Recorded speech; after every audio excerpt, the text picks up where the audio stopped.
Hey everybody, I am Kevin Iole from Yahoo Sports, and there is a great fight card going on Saturday in just outside of Dallas. I always want to say Dallas, Texas, at Cowboy Stadium, AT&T Stadium. Errol Spence Jr. is going to fight Yordenis Ugas for the unified welterweight championship. One of the fighters on the undercard of that fight is making news. If you watch Showbox at all, you're going to see some crazy knockouts from this guy. Brandun Lee is 24-0 with 22 KOs. And I'll tell you what, Brandun Lee, in just about any year he's been pro, could have qualified for the knockout of the year. Brandon, how are you, my friend? I'm doing good. Doing good. I'm flying out shortly, so can't wait to get to Texas. It's going to be fun fight. You were fighting Zachary Ochoa. Contracted weight in that fight will be 143. Before we get into some of the stuff that the reason I wanted to talk to you, let's talk about your knockout power. I mean, anybody that gets 22 knockouts in 24 fights can punch. But I looked at your fight with Samuel Tia, and I know Samuel Tia can fight a little bit, and you put Samuel Tia out with one big right hand. Have you always been a guy that's had that kind of carried that natural power with you? Man, as far as I can remember, about 12 years old is really when I started noticing that I had a decent punch power. And I think I was like 12, 13 years old when I first dropped an opponent. Was it somebody your age or somebody older? Someone my age. Yeah, in the amateur game, it's like you fight 12 and 13, 13, 14, I believe. Right. Okay. Do you feel it like when you land a punch like the Tia knockout was on Showbox and it was viral on the internet afterwards? Can you feel a difference in that between just a regular punch you land, like when you land that short right to Tia's face and you kind of, I was going to say face planted, but he went the other way. He did the deadfall backwards. Do you feel that, through your hand and up through your body? Yeah, when I land a solid shot, I know like that was a good one. Let me follow up. Let me see if he's wobbled. Let me see if he's hurt. But yeah, most of the time when I catch a solid, I know it's a good shot. You are coming up in a division that historically has had some of the great fighters. I'm sure you sparred, with some of the top fighters. Now, do you see that your power translate? In boxing, sometimes, it's not about, what your record is, but about who you fight. The fact I mentioned Tia was a known commodity, but, do you feel like your power is going to translate when you make the move to the next level up? Absolutely. I think my power, of course, I'm not going to be able to knock everyone out. But at the same time, my power, well, we all know that, power plays a big role in boxing. Look at Gervonta Davis. Of course. Like a Triple G, like a Canelo. All great punching power with great speed and great skills.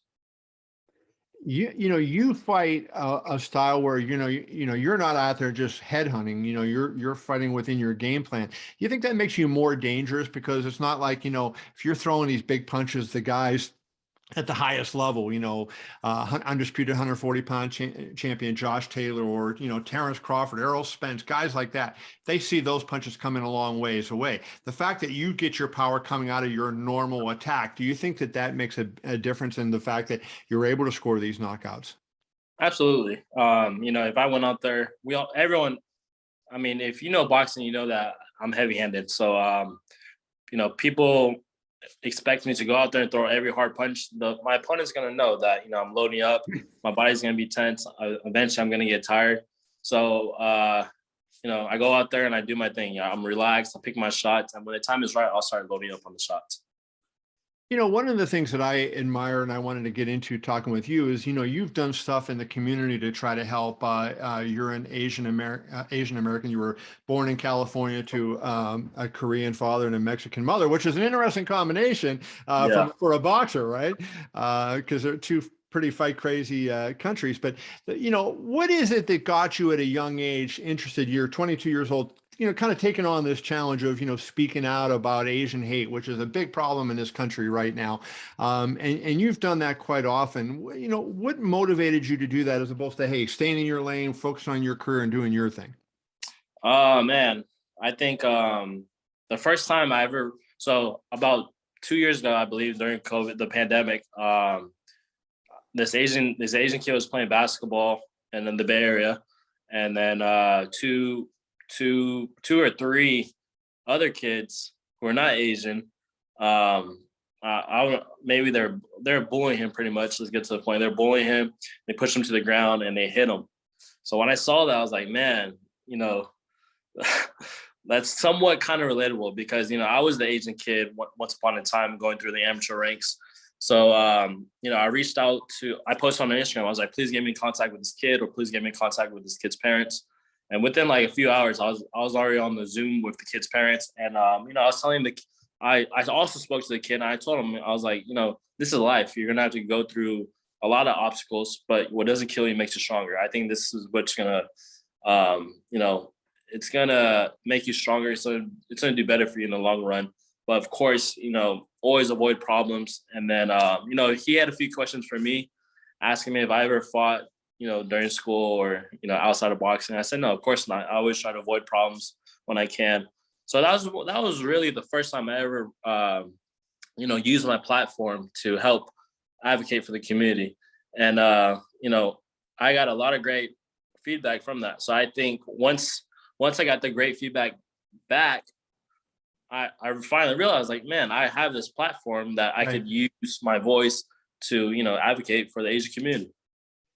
The thing about it's so vile about racial discrimination is it makes no sense, right? We're all individuals, and what the color of your skin is or what your ethnicity is doesn't define who you are as a person. And yet, it's too often in our society, that's exactly what happens. But did you face it when you were a kid? Like, when you were coming up, did you have that kind of discrimination? Did it make you more sensitive to it? Not sensitive to it. I did have the discrimination.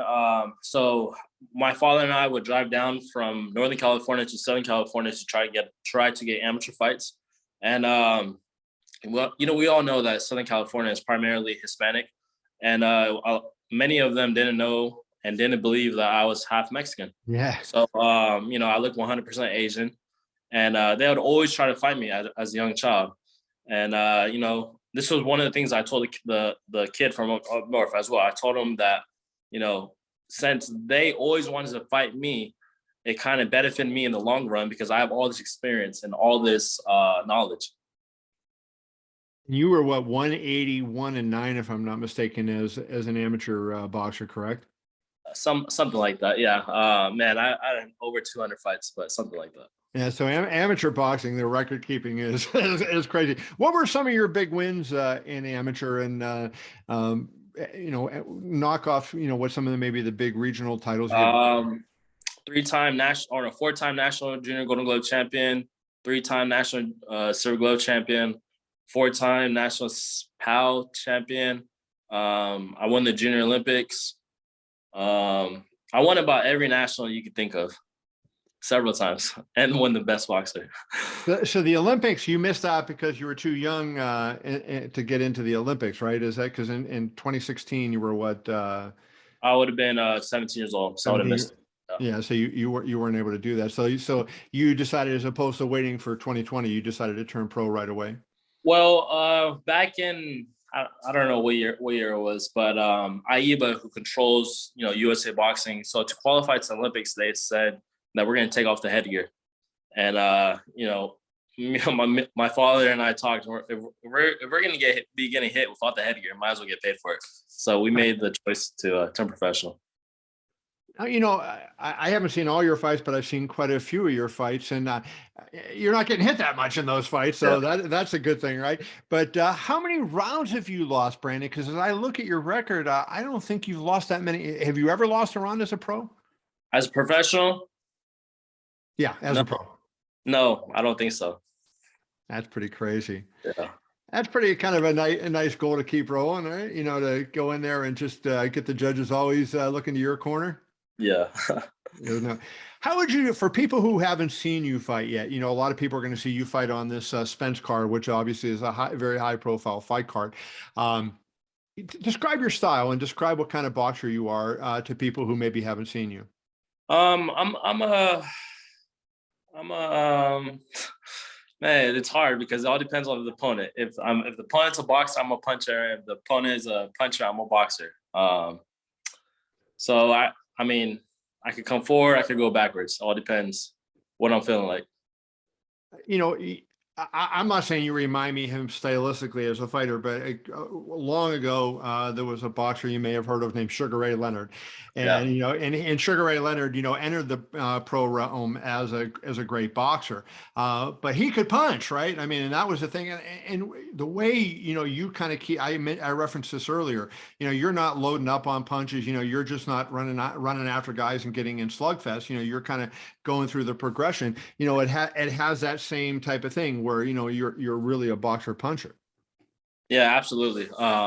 Like I said before, as soon or like you mentioned, as soon as we get to the top 10 guys, the undisputed guys, I can't just go out there and rely on my power. I have to, pick my shots and use my brain and act accordingly. How far away do you think you are from fighting, the elite guys? Like, obviously boxing, I cover both boxing and MMA, and boxing tends to take the prospect slower than maybe they do in MMA. You get more fights on your way up as a boxer than you do in MMA. How far away do you think you are before you're fighting on Showtime Championship Boxing? You're in the kind of fights that that people want to see you in. I would like to start attacking the top 10 guys the beginning of next year. I feel like I'll be 23 years old next week. Next year I'll be, almost 24 years old. So it's only right to start attacking the top 10 guys. And do you feel like this fight, is kind of a big one to be on this undercard with Spence and Ugas, and the fact that at Cowboy Stadium, all the attention that the fight is going to get? Do you feel like that helps push your career to another level? Is there a tangible benefit for fighting on this card as opposed to, say, being on Showbox the night before? I think that fighting on this card is great for my career because I'm getting a lot of exposure. A lot of people are going to tune in to the Showtime portion, which I am on, and the pay-per-view portion, which I'm sure that I may be featured. So I'm getting a lot of great exposure for this fight. So I think it's beneficial for my career. If I'm not mistaken, I'm looking over your left shoulder there, and there's a guy that maybe was a pretty good fighter. He never really got in a ring, but Bruce Lee. Yeah. Do a lot of people think you're related to Bruce Lee? And do you get that a lot? Man, all the time. Whenever I go to the DMV, doctors, and they read my name, oh, Brandun Lee, are you related to Bruce? All the time. Yeah. How much do you know about Bruce, and have you followed some of his writings and philosophies on fighting? My father's a huge fan. Of course, we all know, the quote, "Be like water, my friend." Right. I've watched several hours of film on Bruce Lee. I consider myself a fan as well, but it's unfortunate that he passed away at a very young age. But yeah. I'm old enough to have been to Bruce Lee movies when they were first run movies. Oh, man. And when the Green Hornet was on, and he was in the Green Hornet, I was watching that as a kid. So yeah, no, I go back with Bruce Lee. Finally, let's wrap it up. Zachary Ochoa, what kind of opponent is he? What can people expect when they watch you fight him on Saturday? Zachary Ochoa is a decent boxer. He's from the East Coast. We all know that East Coast fighters box well. He's light on his feet. He utilizes his jab well. And, come Saturday night, you can expect what Brandun Lee does best, going in there and dominate his opponents. Do you feel pressure to keep the streak going? Like, in other words, is that in the back of your mind when you're in there, or do you just is a win a win a win? No, not at all. A win is a win. As long as we do it correctly and don't look so ugly while doing it. All right, bro. And when I say that, I mean I just don't want to, like, I can knock him out, but I don't want to go in there and throw a bunch of haymakers and knock him out. I want to knock him out with a nice combination that really set him up for something and then finish it. Exactly. All right, good. Well, we will be watching. I wish you the best of luck on Saturday and in the rest of your career. I hope to talk to you again soon. Thank you, Brandun Lee. Thank you for having me.